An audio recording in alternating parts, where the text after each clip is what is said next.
Friends, ఈరోజు మనం చీరాల నుంచి మచిలీపట్నం వెళ్ళే ఏపీఎస్ఆర్టీసీ బస్సెస్ ఇన్ఫర్మేషన్ తెలుసుకుందాం. చీరాల నుంచి మచిలీపట్నం వెళ్ళటానికి సాయంత్రం 5:20కు బస్ ఫెసిలిటీ ఉన్నది.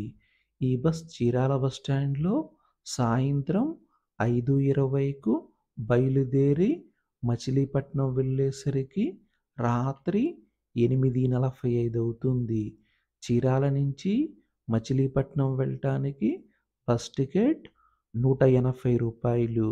చీరాల నుంచి మచిలీపట్నం వెళ్ళటానికి సుమారు 3:30 గంటల సమయం పడుతుంది.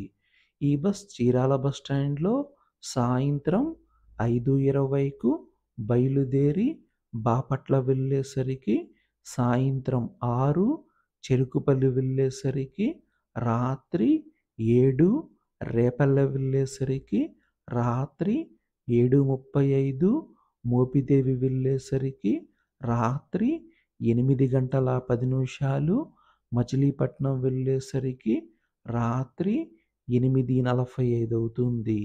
చీరాల నుంచి మచిలీపట్నం వెళ్ళే బస్సులు ఈపూరుపాలెం, బాపట్ల, కర్లపాలెం, యాజలి, చందోలు, చెరుకుపల్లి, బట్టిప్రోలు, రేపల్లె, పులిగడ్డ, మోపిదేవి, చల్లపల్లి, లక్ష్మీపురం మీదుగా మచిలీపట్నం వెళతాయి.